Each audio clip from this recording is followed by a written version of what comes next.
Dayanand online classes में आपका हार्दिक स्वागत है। आज हम कक्षा 10 सामाजिक विज्ञान का 12वां अध्याय पढ़ रहे हैं। मानव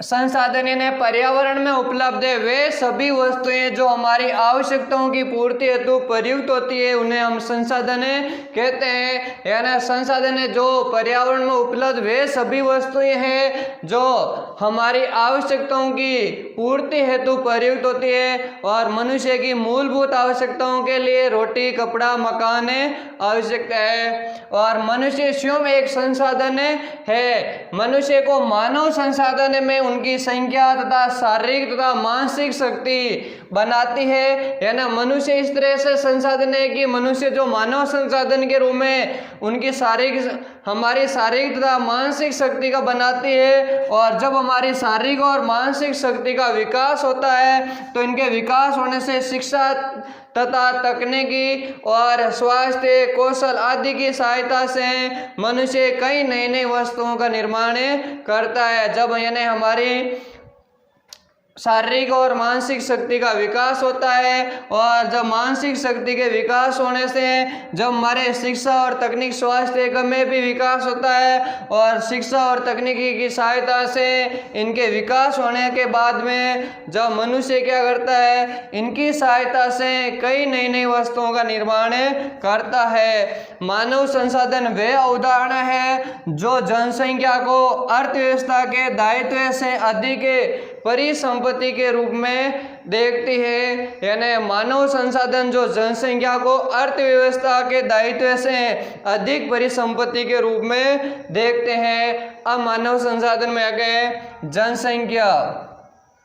जनसंख्या के से तात्पर्य है कि किसी भी निश्चित स्थान पर एक निश्चित समय में रहने वाले व्यक्तियों की कुल संख्या से है। यानी एक निश्चित जो है एक निश्चित स्थान पर रहने वाले कुल जो व्यक्तियों की संख्या को माना जाता है जनसंख्या से। जैसे भारत में वहाँ कुल कितने एक निश्चित क्षेत्र में कुल कितनी जनसंख्या निवास करती है। इसी तरह विश्व में सर्वाधिक जनसंख्या चीन की है और चीन के बाद भारत का स्थान है। यानी विश्व में जनसंख्या की दृष्टि से भारत का दूसरा स्थान है और विश्व में सर्वाधिक जनसंख्या चीन की है, चीन के बाद भारत की है और भारत की जनसंख्या 121 करोड़ 1,93,422 जनसंख्या है। यानी भारत की जनसंख्या विश्व में दूसरे स्थान पर है और भारत में विश्व की कुल जनसंख्या का 17.3% लोग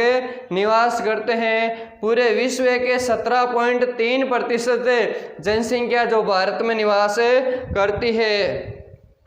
अब ये भारत में जनसंख्या है 121 करोड़ 1,93,422 जो लोग हैं जो 32,87,263 यानी 32,87,263 वर्ग किलोमीटर क्षेत्र में निवास करती है। यानी भारत का क्षेत्रफल 32,87,263 वर्ग किलोमीटर है जो विश्व के कुल क्षेत्रफल का 2.4% है। यानी पूरे विश्व का जो क्षेत्रफल है पूरे विश्व के क्षेत्रफल का 2.4% है भारत के पास क्षेत्रफल है और इन 2.4% पर 121 करोड़ 1,93,422 लोग निवास करते हैं।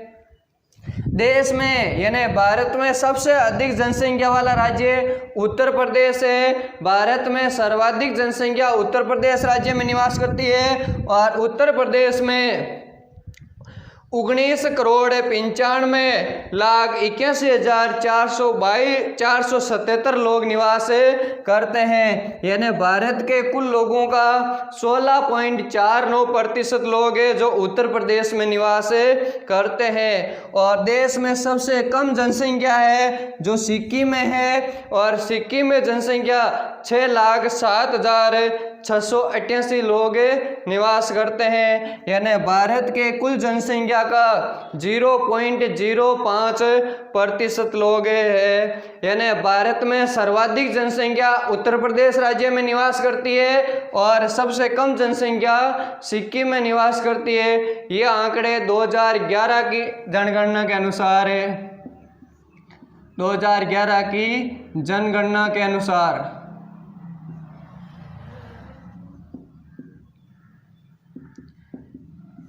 यानी 2011 की जनगणना के अनुसार भारत में सर्वाधिक जनसंख्या है उत्तर प्रदेश में और भारत में सबसे कम जनसंख्या है जो सिक्किम में निवास करती है। और लक्षद्वीप में जो जनसंख्या है, केंद्र शासित प्रदेश है लक्षद्वीप, उनमें मात्र 64,429 लोग निवास करते हैं। और राजस्थान में यानी जनसंख्या की दृष्टि से 8वां नंबर पर आता है। यानी सबसे भारत में जनसंख्या की दृष्टि से पहला नंबर उत्तर प्रदेश में है। इसी तरह राजस्थान का जनसंख्या की दृष्टि से आता है 8वां स्थान है। और राजस्थान की कुल जनसंख्या 6,86,21,012 जनसंख्या, यानी 6,86,21,012 लोग हैं जो राजस्थान में निवास करते हैं। भारत की कुल जनसंख्या का 5.67% लोग राजस्थान में निवास करते हैं। और राजस्थान का क्षेत्रफल 3,42,239 वर्ग किलोमीटर है। यानी 3,42,239 वर्ग किलोमीटर पर 6,86,21,012 लोग निवास करते हैं। और राजस्थान में सर्वाधिक जनसंख्या जयपुर जिले में है और राजस्थान के जयपुर जिले में जनसंख्या है 66,63,971 लोग हैं जो जयपुर में निवास करते हैं। और राजस्थान की में सबसे कम जनसंख्या जैसलमेर में निवास करती है। जैसलमेर की जिले की जनसंख्या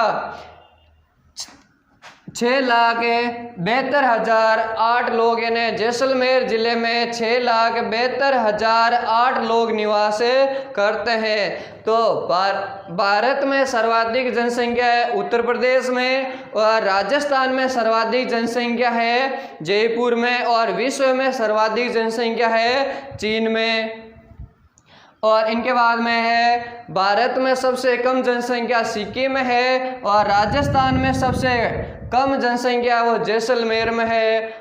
अब आगे है जनसंख्या वृद्धि दर, यानी किसी विशेष समय अंतराल में जो कोई विशेष समय अंतराल होता है जैसे 10 वर्ष 1 वर्ष, तो यहाँ जनगणना 10 वर्ष के बाद में होती है, भारत में प्रति 10 वर्ष से होती है। तो यानी किसी विशेष समय अंतराल में यानी 10 वर्षों में किसी देश, किसी राज्य या किसी स्थान के निवासियों की जनसंख्या में जो परिवर्तन होता है उसे हम जनसंख्या वृद्धि दर कहते हैं। और इस जनसंख्या वृद्धि दर को हमें 2 प्रकार से व्यक्त किया जाता है, एक तो सापेक्ष वृद्धि, दूसरी है प्रति वर्ष या प्रति 10 वर्ष बाद में होने वाला परिवर्तन है। जनसंख्या वृद्धि यानी जो पहले वर्ष की जनसंख्या है वो उन जनसंख्या में बाद की जनसंख्या को घटाकर प्राप्त किया जाता है। पहले की जनगणना यानी 2001 की जनगणना और बाद की जनगणना यानी 2011 की जनगणना। 2011 की जनसंख्या में से 2001 की जनसंख्या घटाते हैं तो जनसंख्या वृद्धि दर प्राप्त की जाती है। इसी तरह से भारत में 2011 की जनगणना के अनुसार भारत में जनसंख्या वृद्धि दर रही थी 17.64%। भारत की जनसंख्या वृद्धि दर रही थी और राजस्थान की जनसंख्या वृद्धि दर रही थी 21.44% रही थी। 2011 की जनगणना के जो भारत की जनसंख्या वृद्धि रही थी वो 17.64% रही थी और राजस्थान की वृद्धि दर रही थी 21.44% रही थी। और राजस्थान में सर्वाधिक जनसंख्या वृद्धि है वो बाड़मेर जिले में हुई थी, और बाड़मेर जिले में जनसंख्या वृद्धि दर रही थी 32.55% है। यानी राजस्थान में सर्वाधिक जनसंख्या वृद्धि दर बाड़मेर जिले में रही थी, और सबसे कम है राजस्थान में सबसे कम जनसंख्या वृद्धि दर गंगानगर की रही थी, और गंगानगर जिले की जनसंख्या वृद्धि दर रही थी 10.06% रही थी। अब आगे है जनसंख्या वृद्धि के क्या क्या कारण है, यानी किस कारण से जनसंख्या वृद्धि दर है। तो जनसंख्या वृद्धि दर के 3 प्रमुख घटक माने गए हैं। पहला है जन्म दर, दूसरा मृत्यु दर है, और तीसरा है प्रवास। जन्म दर का मतलब होता है प्रति 1 वर्ष में, यानी 1 वर्ष में प्रति 1000 व्यक्तियों में जितने व्यक्ति जीवित बच्चों को जन्म देते हैं या जितने जीवित बच्चे जन्म लेते हैं उन्हें जन्म दर कहते हैं। यानी 1 वर्ष में प्रति 1000 व्यक्तियों में जितने जीवित बच्चों का जन्म होता है उसे जन्म दर कहते हैं। और 1 वर्ष में प्रति 1000 व्यक्तियों में मरने वालों की संख्या को कहते हैं मृत्यु दर। और तीसरा है प्रवास। प्रवास यानी जो एक क्षेत्र होता है उस क्षेत्र को छोड़कर दूसरे क्षेत्र में चले जाना प्रवास कहलाता है। प्रति 1 वर्ष में प्रति 1000 व्यक्तियों में जितने जीवित बच्चों का जन्म होता है उसे जन्म दर कहा जाता है। और प्रति 1 वर्ष में प्रति 1000 व्यक्तियों में मरने वालों की संख्या को मृत्यु दर कहा जाता है। और व्यक्तियों का एक क्षेत्र छोड़ करके दूसरे क्षेत्र में चले जाना कहलाता है प्रवास। ये प्रवास आंतरिक भी हो सकता है, आंतरिक एक राज्य से दूसरे राज्यों में चले जाना आंतरिक प्रवास है। अंतर्राष्ट्रीय प्रवास है, एक देश से दूसरे देशों में प्रवास करना अंतर्राष्ट्रीय प्रवास है। यानी जन्म दर में तो सर्वाधिक वृद्धि हुई है और मृत्यु दर में सर्वाधिक कमी होने के कारण जनसंख्या वृद्धि हुई है। और जन्म दर और मृत्यु दर के बीच में जो भी अंतर होता है और उस अंतर को जनसंख्या की प्राकृतिक वृद्धि है मानते हैं। और मृत्यु दर में तेज गिरावट आने के कारण सर्वाधिक जनसंख्या में वृद्धि हुई है। अब आगे है जनसंख्या घनत्व। जनसंख्या घनत्व यानी प्रति 1 वर्ग किलोमीटर में रहने वाले व्यक्तियों की संख्या है वो जनसंख्या घनत्व कहलाती है। यानी 1 वर्ग किलोमीटर क्षेत्र में रहने वाले व्यक्तियों की या लोगों की संख्या को जनसंख्या घनत्व कहते हैं। 2011 की जनगणना के अनुसार भारत का जनसंख्या घनत्व है 382 व्यक्ति प्रति वर्ग किलोमीटर है। यानी भारत का जनघनत्व 382 प्रति वर्ग किलोमीटर है। और भारत में सर्वाधिक जनघनत्व बिहार का है, या भारत का सर्वाधिक जनसंख्या घनत्व बिहार का है। और बिहार में 1102 व्यक्ति प्रति वर्ग किलोमीटर में निवास करते हैं। यानी बिहार का जनसंख्या घनत्व 1102 व्यक्ति प्रति वर्ग किलोमीटर में। और भारत में सबसे कम या न्यूनतम जनघनत्व अरुणाचल प्रदेश का है। और अरुणाचल प्रदेश का जनघनत्व 17 व्यक्ति प्रति वर्ग किलोमीटर है। यानी भारत में सर्वाधिक जनघनत्व तो है बिहार का और न्यूनतम है अरुणाचल प्रदेश का।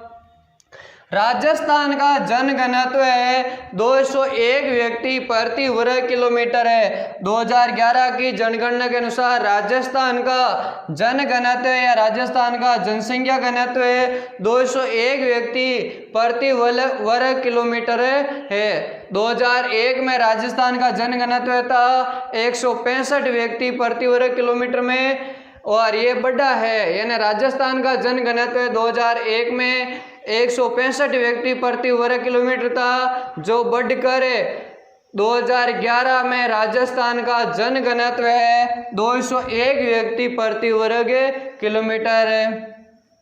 राजस्थान में सर्वाधिक जनघनत्व वाला जिला है जयपुर है, यानी राजस्थान में सर्वाधिक जनघनत्व जयपुर में है और जयपुर जिले का जनघनत्व 598 व्यक्ति प्रति वर्ग किलोमीटर है। और राजस्थान में न्यूनतम जनघनत्व वाला जिला है जैसलमेर का और जैसलमेर का 17 व्यक्ति प्रति वर्ग किलोमीटर है। देखो राजस्थान का भी सबसे कम वाला जनसंख्या घनत्व है और भारत का भी सबसे कम जनसंख्या घनत्व है 17 व्यक्ति प्रति वर्ग किलोमीटर।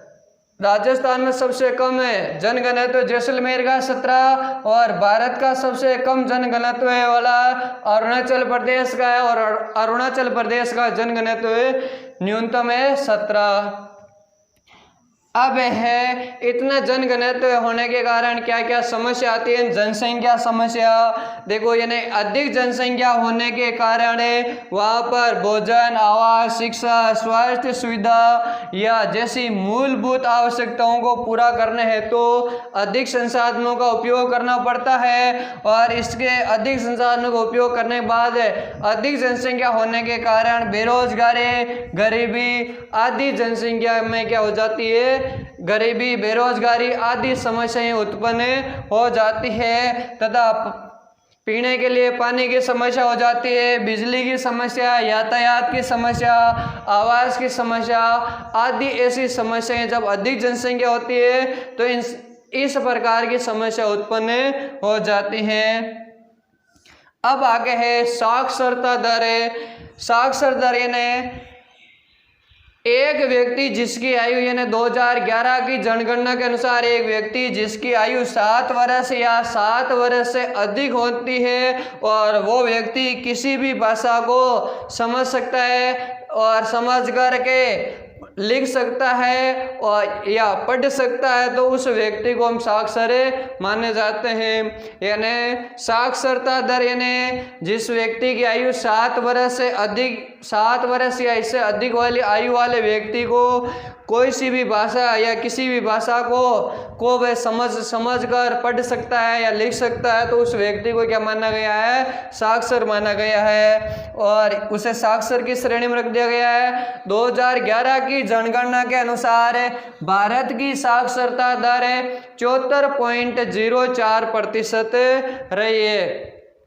सवाल कई बार पूछा गया है 2011 की जनगणना के अनुसार भारत की साक्षरता दर कितनी है, तो भारत की साक्षरता दर 2011 की जनगणना के अनुसार 74.04% है।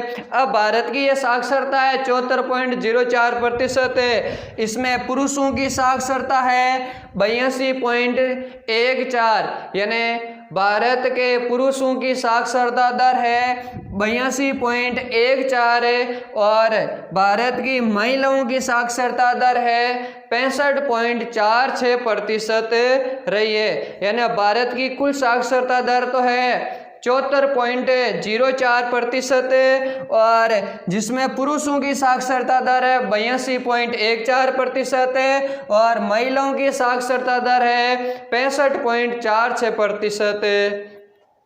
भारत का सर्वाधिक साक्षर राज्य है केरल और केरल का साक्षर दर है यानी 93.91% लोग हैं जो केरल के जो साक्षर है। यानी भारत का सर्वाधिक साक्षर राज्य है केरल और केरल की साक्षरता है 93.91% और भारत का न्यूनतम साक्षर वाला राज्य है बिहार।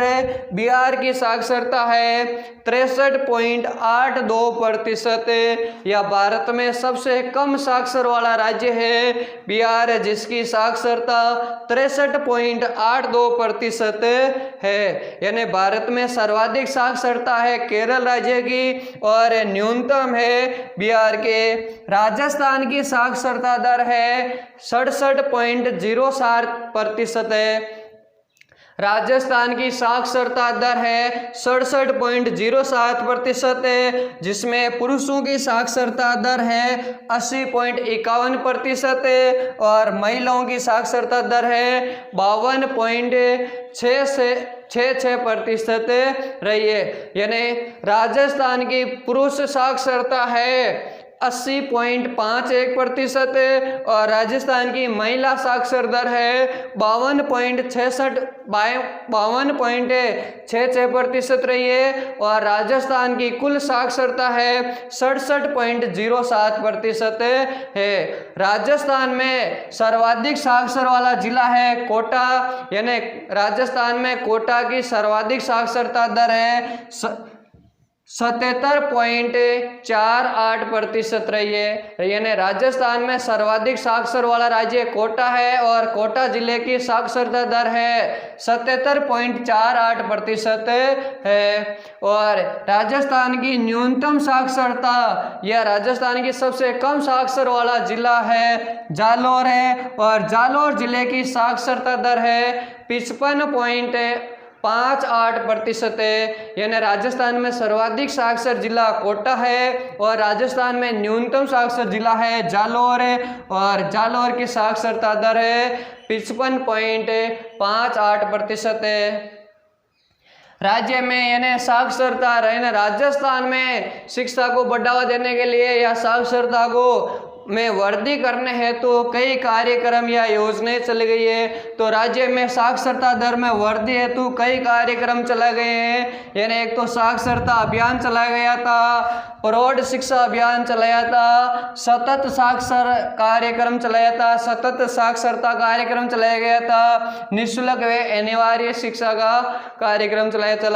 इन कार्यक्रमों या योजनाओं के द्वारा राजस्थान में साक्षरता दर में धीरे धीरे वृद्धि हुई है। राजस्थान में बालिका शिक्षा को बढ़ावा देने हेतु भी कई योजनाएं और कार्यक्रम चलाए हैं। बालिकाओं को बढ़ावा देने के लिए कस्तूरबा गांधी आवासीय योजना और बालिकाएं विद्यालय खोले गए हैं, और बालिकाओं को शिक्षा देने के लिए ग्रामीण बालिकाओं को ट्रांसपोर्ट वाउचर और बालिकाओं को गार्गी पुरस्कार है, आपकी बेटी योजनाएं चलाई गए थे। आपकी बेटी योजनाएं, देवनारायण छात्रा स्कूटी वितरण है और छात्राओं को निःशुल्क साइकिल वितरण है आदि बालिका शिक्षा को बढ़ावा देने के लिए योजनाएं या कार्यक्रम चलाए गए हैं।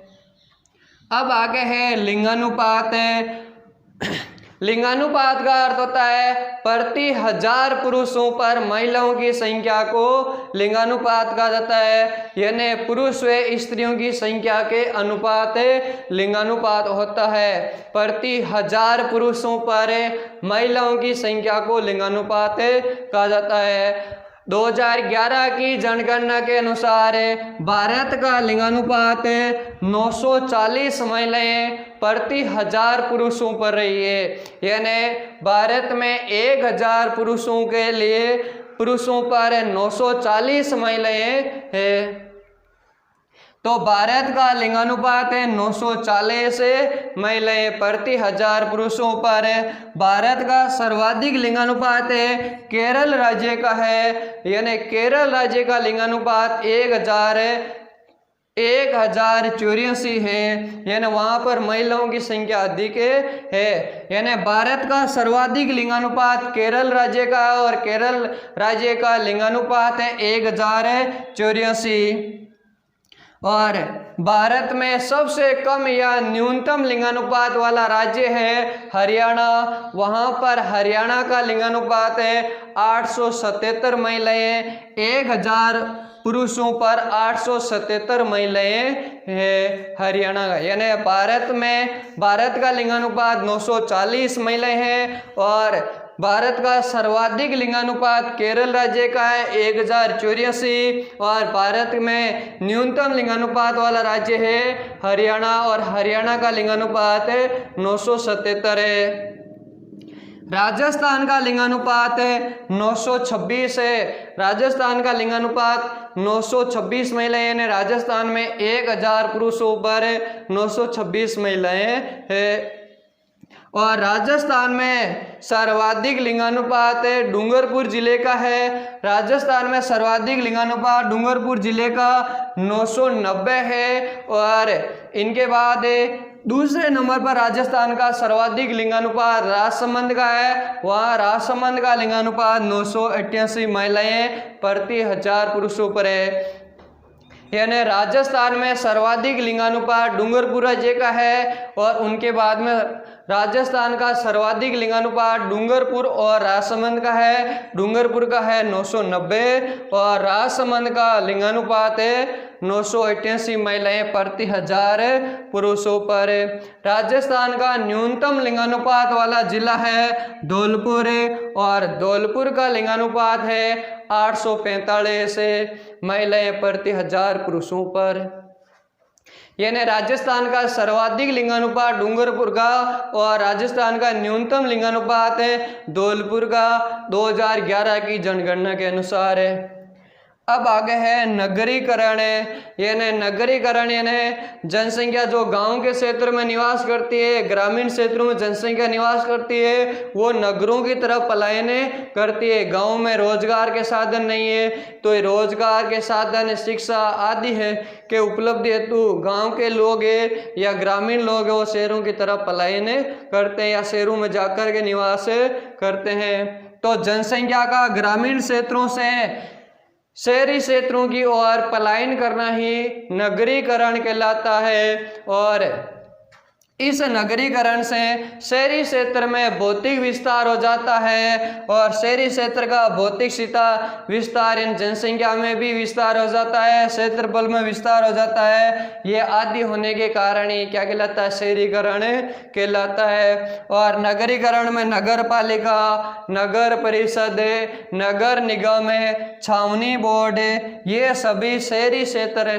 की श्रेणी में आते हैं। शहरी क्षेत्र की श्रेणी में क्या आते हैं, नगर पालिका, नगर परिषद, नगर निगम, छावनी बोर्ड आदि ये जो है शहरी क्षेत्र में आते हैं। और भारत में सर्वाधिक जनसंख्या है वो ग्रामीण क्षेत्र में निवास करती है। यानी भारत की कुल जनसंख्या का लगभग 70% लोग हैं जो गांव में निवास करते हैं। यानी भारत के जो है भारत कृषि प्रधान देश होने के कारण यानी ये ग्रामीण जनसंख्या है वो अधिकतर कृषि पर निर्भर होती है। तो भारत की 70% जनसंख्या जो ग्रामीण जनसंख्या है। और भारत 2011 की जनगणना के अनुसार भारत की जनसंख्या 121 करोड़ आई थी। उनमें से 83.3 करोड़ जनसंख्या है जो ग्रामीण क्षेत्र में निवास करती है, और 37.7 करोड़ जनसंख्या है वो नगरीय क्षेत्र में निवास करती है या शहरी क्षेत्र में निवास करती है। और राजस्थान की कुल जनसंख्या का 75.13% लोग हैं जो ग्रामीण क्षेत्र में निवास करते हैं, और 24.87% है जो शहरी क्षेत्र में निवास करते हैं। यानी राजस्थान में भी अधिकतर जनसंख्या है या ग्रामीण क्षेत्र में अधिक जनसंख्या निवास करती है। अब आगे है जनसंख्या नीति, यानी राष्ट्रीय जनसंख्या नीति 2000 में अपनाई थे। राष्ट्रीय जनसंख्या नीति 2000 के द्वारा 14 वर्ष से कम आयु के बच्चे को निःशुल्क और अनिवार्य शिक्षा देना,